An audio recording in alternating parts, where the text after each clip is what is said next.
जो देखे सो दुखिया बाबा, सुखिया कोई ना जाने। कोई तन दुखी कोई मन दुखी, कोई तन दुखी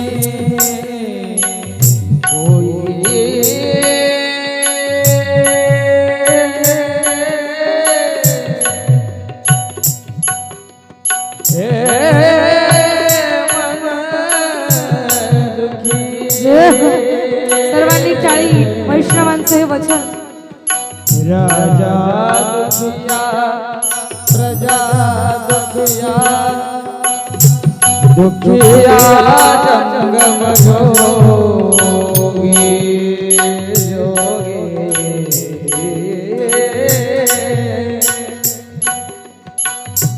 हे जंगम जोगी जोगी, राजा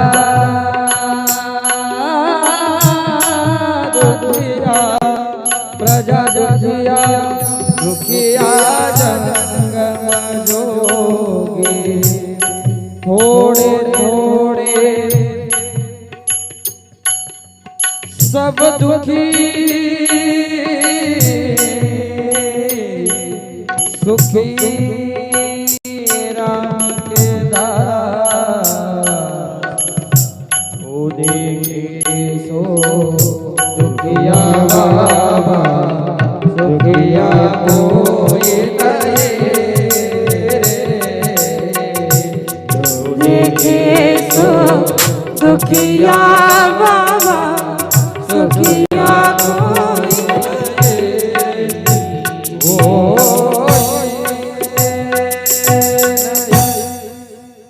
ज्याला पाहिलं तो दुःखी आहे. काहीतरी मनामध्ये सगळं आहे, पण काहीतरी पण प्रत्येकाच्या जीवनात पण आहे.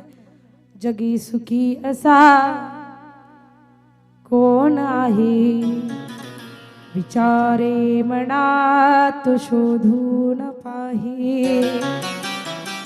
कधीतरी एखादी साधू आपल्या दारी आलेला आहे, आणि ज्यांच्या दारी आलाय तो ग्रहस्थ कधीतरी म्हणत नाही की महाराज मी समाधानी आहे, मला सगळं काही आहे, पण काहीतरी आहेच.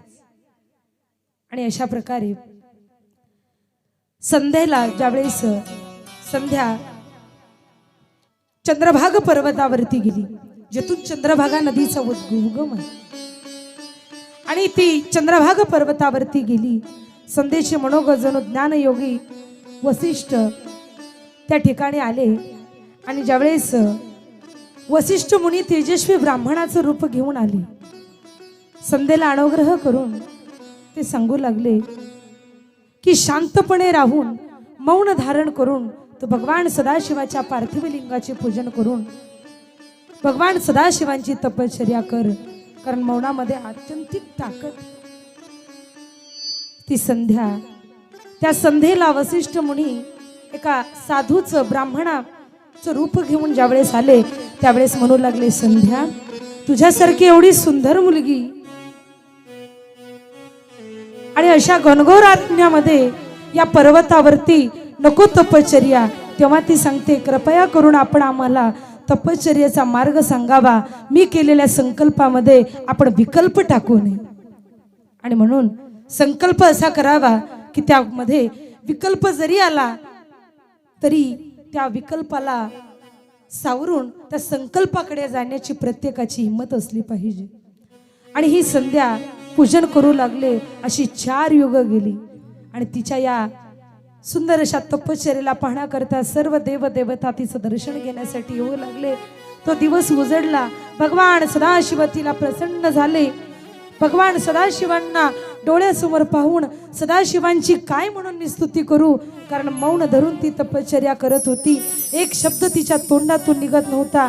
त्यावेळेस भगवान सदाशिवांनी तथास्तु म्हणून तिला दिव्य अशी वाचा प्रदान केली, आणि ती सदाशिवांना परिपूर्ण अशा सदाशिवांचं वर्णन करते. हे सदाशिव, हे ज्ञानमय, हे निर्मळ, हे निर्विकार, हे सदाशिव तुम्हाला या संध्येचा नमस्कार असो. हे सर्वांचे सारभूत, हे आत्मस्वरूप, हे सदाशिवा हे अमृतमय दिव्य ज्ञानदाते, हे सर्व लोकांना ऐश्वर्य प्रदान करणारे, प्रकाशमय परमात्मक ज्योती स्वरूप प्रकट होणारे, निर्गुण आणि निराकार, सगुण आणि साकार रूपामध्ये जगाला दर्शन देणाऱ्या भव्य दिव्य सदाशिवाला या संध्येचा नमस्कार असो, नमस्कार असो. एवढी तपश्चर्या संध्येने केली आणि त्या संध्येला प्रसन्न होऊन परत संध्या म्हणू लागली. सूर्य, चंद्र, कामदेव, अन्य देव या सर्वांना ज्यावेळेस तुम्ही तुमच्या पवित्र अशा स्वतःच्या नाभीतून ही ज्यावेळेस उत्पन्न झाले, आपण सर्वश्रेष्ठ परमात्मा आहात, सदाशिव आहात, तुम्हाला नमस्कार असो. तेव्हा संध्येला भगवान सदाशिव म्हणतात, पुत्री, आम्ही तुमच्या तपश्चर्येवरती प्रसन्न आहोत, मागा तुम्हाला काय मागायचे. त्यावेळेस महेश्वराचं हे बोलणं ऐकून संध्येला आनंद झाला आणि संध्या म्हणू लागली, आज पूर्व पापांपासून मी शुद्ध झाले. एवढेच माझे मागणी आहे की ब्रह्मांडात जी प्राणी सृष्टी आहे तिथं उत्पन्न झाल्याबरोबर, प्राणी जन्मल्याबरोबर कुणालाच काम प्रभावाने पीडित व्हावं लागणार नाही आणि खऱ्या अर्थाने पती सहृदय व मित्रप्रमाणे वागणारे असावेत. पती आणि पत्नीचं हे जे नातं आहे ते पतिव्रतेसारखं टिकून असावं आणि नको त्या परस्त्री परधन याचा विटाळ तू धरी आणि नको त्या गोष्टींकडे कामपीडित हे जग होऊ नये असं वरदान सदाशिवांकडून संध्येने मागून घेतलं. आणि संध्या सांगू लागली, सदाशिव, मला आता आत्माहुती द्यायचे आणि आत्माहुती देत असताना मेधातिथी ऋषी आपल्या आश्रमाजवळ चंद्रभागाच्या तिरेवरती असणाऱ्या तपोभूमीमध्ये यज्ञ करत होते आणि त्या मेधातिथींच्या आश्रमाजवळ ज्यावेळेस ती कन्या संध्या जाते, सदाशिवांनी सांगितलं, संध्या, तुला या यज्ञामध्ये जायचंय आणि स्वतःच देह त्या यज्ञकुंडामध्ये ठेवायचंय.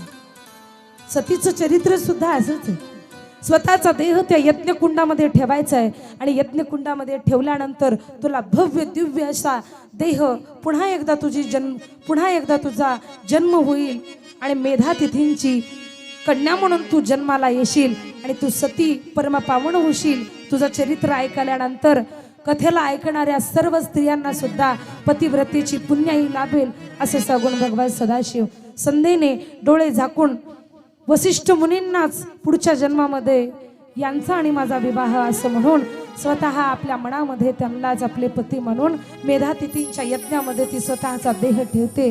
देह ठेवल्याबरोबर पूर्व पुण्यामुळे आणि ज्या काही व्याधी आहेत हे संचित भोगल्यानंतर सुंदर असा देह त्या संध्येला प्रदान होतो आणि ती संध्या अरुंधती म्हणून जन्माला येते आणि ती अरुंधती यज्ञातून जन्माला आली आणि म्हणून मेधातिथी स्वतः तिला आपली मुलगी मानायची. ब्रह्मदेवांची अस्वस्थता वाढू लागली. ब्रह्मदेव स्वतः निराश होऊन गेले. म्हणू लागले, साक्षात सदाशिवांनी मला माझ्यावरती आरोप घातला. म्हणू लागले, कामाने पीडित होऊन तुम्ही तुमच्या मुलीकडे वाईट नजरेने पाहिलात. त्यावेळेस ब्रह्मदेवांनी आपल्या मनामध्ये निर्णय घेतला, काहीही करायचे आणि सदाशिवांच्या मनामध्ये काम उत्पन्न करायचे. सदाशिवाच्या मनामध्ये काम उत्पन्न करून भगवान सदाशिवांचा सुद्धा विवाह आपल्याला लावून द्यायचा आहे. काय करावं? श्रीहरी स्वतः म्हणू लागले, माझ्यामध्ये तुमच्यामध्ये एवढी ताकद नाही. तुम्हाला भगवान सदाशिवांचा विवाह योग व्हायचं असेल तर सती मातेची प्रतिज्ञा करावी लागेल. आणि स्वतः पुढे सुंदर असं वर्णन आहे की दक्ष राजांच्या